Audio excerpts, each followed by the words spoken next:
Simone de Beauvoir nació en París el 9 de enero de 1908 y murió en la misma ciudad el 14 de abril de 1986. Es una de las mujeres más destacadas del siglo XX. Fue una escritora, filósofa y profesora defensora de los derechos humanos en general y de los derechos de la mujer en particular. Simone de Beauvoir nació en el seno de una familia burguesa profundamente religiosa. Tanto ella como su hermana pequeña Helen estudiaron en colegios católicos. En su adolescencia se declaró atea, en contra de los sentimientos religiosos de su familia. Creía que la religión era una manera de dominar al ser humano. Su padre nunca ocultó su deseo de haber tenido un hijo varón. Este hecho y el deterioro del matrimonio de sus padres hicieron que su pensamiento feminista despertara. Con 15 años, Simone ya tenía claro lo que quería dedicarse: escribir. Tras terminar el bachillerato en 1925, se licenció en letras con especialización en filosofía en 1929. Pronto se convertiría en una de las máximas representantes del existencialismo. Un año antes de terminar sus estudios universitarios, conoció al también filósofo Jean Paul. Desde entonces se convirtió en su compañero de vida. El fuerte determinismo de su pensamiento liberal y de izquierdas lo alejó de su familia, especialmente de su madre y del círculo de amigos al que supuestamente pertenecía. Pronto consiguió emanciparse y empezó estudios de filosofía y letras en la Universidad de París, la Sorbona. Desde su etapa de estudiante de instituto, Simone de Beauvoir destacó por su brillantez, una línea que mantuvo durante sus estudios superiores y que le permitió convertirse en profesora en 1931. Simone de Beauvoir se trasladó a Marsella para ejercer de profesora titular.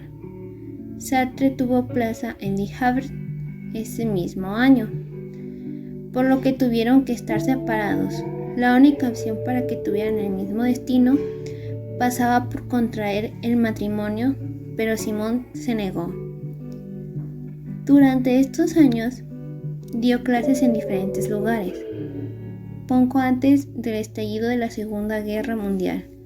De Beauvoir y Sartre fueron destinados a París. En 1937 terminó su primera novela, Frialdad de lo espiritual. Fue rechazada por 2 editoriales y no fue publicada hasta 1979 con el título Cuando predomina lo espiritual. En 1941, la madre de una de sus alumnas la denunció por haber tenido una relación con ella. Por consecuencia, en 1943, de Beauvoir perdió su trabajo como profesora en la Sorbona. En estos años, Sartre y ella fueron acusados de no luchar contra el nazismo ni la ocupación alemana. A pesar de ser cuestionada por su actitud en la Segunda Guerra Mundial, Simone recuperó su trabajo en la universidad y colaboró en Radio Vichy, la radio libre francesa. Después de la Segunda Guerra Mundial, continuó escribiendo diferentes artículos y ensayos en los que se reafirmaba en sus creencias: ateísmo, comunismo y existencialismo. Además, junto a Sartre y otros intelectuales de la época, fundó la revista Les Temps Modernes. Su consagración como escritora llegó en 1949 con la llegada del Segundo Sexo, considerada como una lectura imprescindible en el movimiento feminista. Criticó la opresión a la que se veía sometida la mujer por parte del hombre. No exenta de polémica, en este ensayo reflexionó sobre la figura de la mujer y sirvió para que de Beauvoir se convirtiera en la precursora del feminismo. A pesar del éxito y de la popularidad que alcanzó esta obra, fue con Los Mandarines en 1954 cuando se ganó las alabanzas de la crítica. Con esta novela consiguió el premio Goncourt. Esta novela le siguieron más éxitos en los que Simone de Beauvoir reflexionaba sobre cuestiones puramente existenciales, el comportamiento de la sociedad, las relaciones, el dolor. Son muchos los ideales que Beauvoir ha dejado como legado a la sociedad, firme defensora de los derechos de la mujer. Sus reflexiones han servido como cimientos para construir el movimiento feminista. No se puede hablar de feminismo hoy en día sin mencionar a Simone de Beauvoir, una mujer que dedicó toda su vida a este movimiento y reivindicó en sus obras el reconocimiento de las capacidades y derechos de las mujeres, que tradicionalmente habían estado reservados para los hombres. Enemiga de la burguesía, pero nacida en el seno de una familia acomodada, feminista, pero atrapada en un mundo de hombres, bisexual, pero no abiertamente. La personalidad controvertida de la novelista y filósofa francesa Simone de Beauvoir siempre le causó polémicas, pero su carácter persistente y luchador hizo que actualmente sea recordada como una de las protagonistas de la lucha para el feminismo. Tanto es así que en 2008 se creó el premio Simone de Beauvoir por la libertad de las mujeres. Su obra, El segundo sexo, se ha convertido en una de las obras fundacionales del feminismo y utiliza los conceptos existencialistas para indagar acerca de la vida de la mitad de la humanidad. También es considerada una obra enciclopédica, pues aborda la identidad de las mujeres y la diferencia sexual desde los puntos de vista de la sociología, la psicología, la historia, la antropología, la biología, la reproducción y la relación afectivo-sexual. La teoría principal que sostiene Beauvoir es que la mujer, o más exactamente lo que entendemos por mujer, coqueta, cariñosa, etc., es un producto cultural que se ha construido socialmente sobre el cuerpo sexuado de las mujeres. La mujer se ha definido a lo largo de la historia siempre respecto a algo, como madre, esposa, hija o hermana. Así pues, la principal tarea de una mujer es reconquistar su propia identidad específica y desde sus propios criterios. Muchas de las características que presentan a las mujeres no les vienen dadas de su genética, sino de cómo han sido educadas y socializadas. La frase que resume esta teoría es muy célebre: no se nace mujer, llega una a serlo. Para Beauvoir, ser mujer no es un carácter natural, es el resultado de una historia, ya que ningún destino biológico o psicológico define a la mujer como mujer. Es la historia de la civilización la que crea el estatus femenino. El eterno femenino, la feminidad, no es una esencia natural. Las diferencias biológicas juegan un papel importante, especialmente en quedar embarazadas y tener hijos, algo que los hombres no pueden. Pero no es esa la diferencia biológica la que funda las diferencias de estatus y de jerarquía entre varones y mujeres. La biología no define la feminidad como concepto, como emotividad, dependencia, cuidados, suavidad, paciencia o sacrificio, explicando que una hembra biológica se construye en la condición femenina y se logra hacer a una mujer al educarla en la feminidad, sin que exista un vínculo natural entre mujer, o sea, hembra, y feminidad como género. Tras escribir este ensayo y recibir multitud de cartas escritas por mujeres diciendo que ahora comprendían mejor sus vidas, la filósofa se dio cuenta de que hacía falta un cambio social y político, por lo que decidió hacerse feminista. El segundo sexo es considerado hoy como la obra principal de referencia de la corriente denominada feminismo de la igualdad.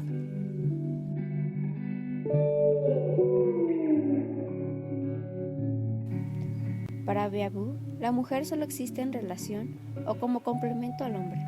El varón es percibido como el sujeto neutro de ser humano y, por tanto, la mujer es negada por su diferencia. En un memorable pasaje de El segundo sexo, dice: a veces me he sentido irritada en una discusión abstracta cuando un hombre me dice: usted piensa tal cosa porque es una mujer. Y yo sabía que mi única defensa era contestar: lo pienso porque es verdad, eliminando así mi subjetividad. No podía replicar: y usted piensa lo contrario porque es un hombre, pues se da por hecho que ser hombre no es una singularidad. Un hombre está en su derecho de ser hombre. La que se equivoca es la mujer. Por esa razón, las religiones y los códigos tratan a la mujer con tanta hostilidad. En la época en la que el género humano se eleva hasta la redacción escrita de sus mitologías y leyes, el patriarcado queda definitivamente establecido. Los códigos son compuestos por los machos. Al organizar la opresión de la mujer, Los legisladores tienen miedo de ella. Sus códigos han sido establecidos contra ella y de ese modo ha sido convertida concretamente en el otro. El derecho se ha construido como una ficción que prioriza los intereses de los individuos del género masculino. Una prueba histórica es que en el siglo VI, para mantener a la mujer casada bajo tutela, se apelaba a la autoridad de San Agustín, declarando que la mujer es una bestia que no es firme ni estable, en tanto que la soltera es reconocida capaz de administrar sus bienes. Una de las cosas que denuncia Biabú en cuanto a la igualdad de derechos es lo paradójico, que resulta que se haya creado un ideal democrático que reconoce a todos los seres humanos como iguales, pero al mismo tiempo esta solo es una abstracción que ni siquiera se profundiza y no plantea cómo erradicar la desigualdad concreta que provoca el derecho positivo. Para Beauvoir, lo que hacen las legislaciones es encerrar a las mujeres en situaciones cuya única salida es la maternidad. La ley o las costumbres les imponen el matrimonio. Se prohíben medidas anticoncepcionales y el aborto, además de que también se prohibía el divorcio. Ella dejaría uno de los últimos legados fundado, la Liga de los Derechos de la Mujer y la Asociación Elegir la Causa de las Mujeres. Además, su libertad de pensamiento es el emblema de nuevas generaciones de las mujeres, como la mejor herencia de la gran musa del feminismo. Aunque muy resistida por un sentido común patriarcal, la filósofa francesa supo hacerse un espacio en la historia moderna. Marie Jopone, historiadora y militante, durante año y medio compartió charlas y debates con Biabú en aquel grupo de historiadoras. Habla con Vanity Fair de la distancia entre quién fue de verdad Simone de Beauvoir y la imagen que tenemos de ella cuando celebramos el Día de la Mujer en todo el mundo. Porque, aunque fue completamente libre en una época en la que el mero hecho de que una mujer reclamara un espacio de autonomía lejos de un hogar era una osadía, Bonnet recomienda que leamos las cartas que intercambió con el filósofo Jean-Paul Sartre, el gran amor de su vida, para conocerla bien. Un mito en permanente construcción, tan obnubilada por complacer a Sartre, y en el ideal del legado que quedaría de ella en la posteridad, que olvidó vivir en consonancia consigo misma. Simone de Beauvoir fue libre, pero no coherente. Lo dice Bonnet, una mujer que la trató de cerca y de quien pronto reparó entre sus contradicciones. Para Bonnet, si de Beauvoir optó por vivir en silencio esa pasión, no fue por miedo a enfrentarse a una sociedad conservadora. De ser ese el motivo, argumenta, no se habría atrevido a atacar otros tabús ligados a la sexualidad femenina, en un momento en el que opinar sobre el aborto era impensable. Faltaban 30 años para que fuese obligado un derecho. Su postura, y cito, ante la maternidad causó mucho más escándalo en la sociedad de entonces que el capítulo que dedica en el segundo sexo al lesbianismo. Cuando en 1984 le preguntaron si el apartado de ese libro en el que describe sobre la homosexualidad femenina nació de su contacto con mujeres como Violet Leduc, Simone replicó, «Oh no, jamás. Conocí, efectivamente, a lesbianas, pero no a muchas». Y 2 años antes de su muerte, negó cualquier experiencia sexual con mujeres, a muchas de las cuales se refieren sus obras como amistades femeninas. El único éxito indiscutible de mi vida, decía de Beauvoir sobre su relación abierta con Sartre. En términos de duración, la pareja de existencialistas franceses nos gana la mitad de nosotros. Su relación, que les permitía tener amoríos sin dejar de ser pareja, duró 51 años, hasta la muerte de Sartre en 1980. En la actualidad, 30 años después de la muerte de Beauvoir, la mayoría de las críticas hacia el poliamor tiene la misma perspectiva opresiva de la sexualidad femenina que ella se esforzó por derrumbar. Tomemos como por ejemplo el prejuicio de que las mujeres solo aceptan una relación abierta para complacer a los hombres que buscan variedad. Los últimos años de vida los pasó escribiendo. En 1970 reflexionó en la vejez sobre el papel que la sociedad daba a los ancianos. En este ensayo criticó la situación de marginalidad que podían llegar a vivir. En 1980, Jean-Paul murió.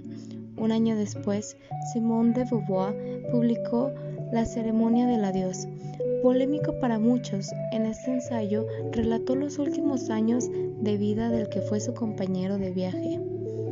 Adelantada a su tiempo, Simone de Beauvoir murió el 14 de abril de 1986 en París por una neumonía.